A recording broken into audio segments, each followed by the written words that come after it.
Welcome to Illuminati Silver. We tell the truth about silver. Today is Saturday, the 25th of June 2022, and we're publishing our gold and silver weekly update for the week ending the 24th of June. We've seen gold and silver prices dip a little this past week, while equities and cryptos have risen. What's going on? Well, let's take a look.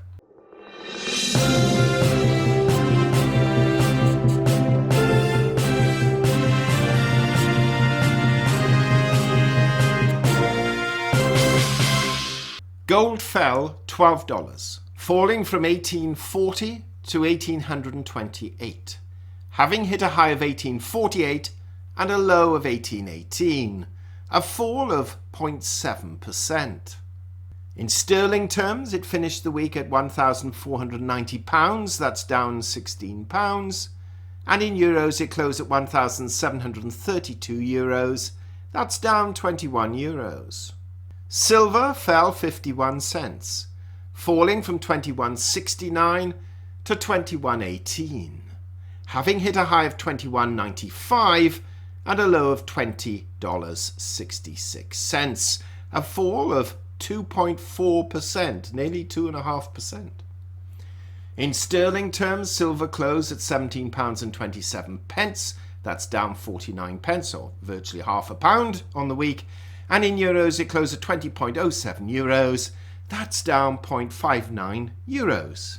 Of course, because of this, the gold-silver ratio rose, and it rose from 84.9 to 1 to 86.3 to 1. Now, looking at the prediction we made last week, we stated we expect to see gold trade between 1790 and 1890, with 1760 and 1920 as outliers, and we forecast silver to trade between $20.75 and $22, with $20 and $22.75 as outliers. Well, gold traded, in fact, within a very tight range of just $30 last week, and so operated well within our predicted normal range.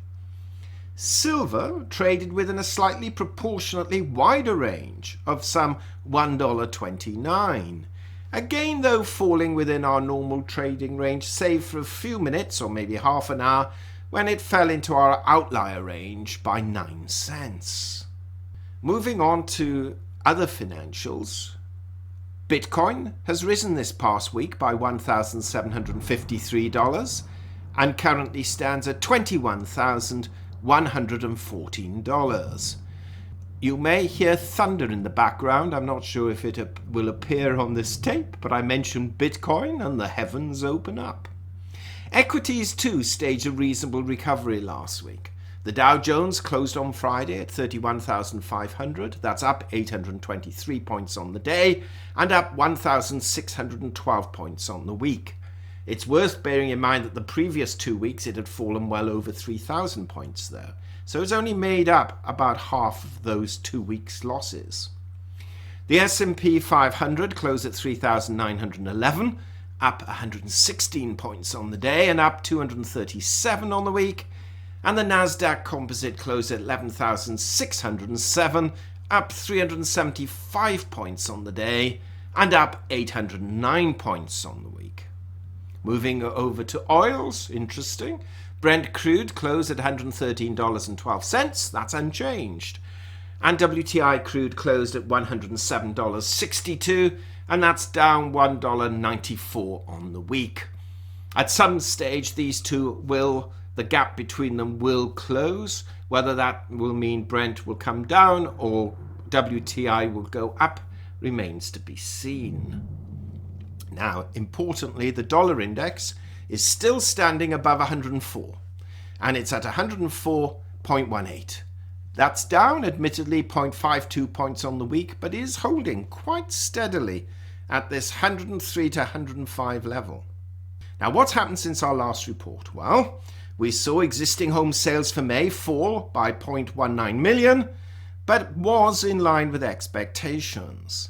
Initial jobless claims fell slightly, but manufacturing flash and services PMIs for June were a few points lower than what was expected. New home sales for May were, however, some 109,000 higher than what was anticipated. But an interesting week this week, particularly towards the end, although we cannot ignore the beginning. On Monday, we have durable goods orders for May and pending home sales for May. On Tuesday, we have the advanced trading goods and consumer confidence index for June. Then on Wednesday, worth noting this, GDP and GDI, that's gross domestic income revision for quarter one. See if there's any great disparity between the original estimates. And then on Thursday, the most important day, we have the weekly jobless claims, core PCE inflation for May, monthly and year on year, real disposable incomes and real consumer spending. And then on Friday, another useful and important day, we have the S&P and ISM manufacturing PMIs and indices. So really, Thursday in terms of economic data is by far the most important day and the one most likely to affect precious metal prices. The PCE data will, to some extent, provide us with a strong indication as to what the FOMC will do in terms of interest rates later in July. So let's now take another look at gold and silver from a technical point of view. Last week, Jerome Powell gave Congress a rather depressing picture of the economic outlook for the United States in terms of GDP and the prospect of continuing interest rate increases.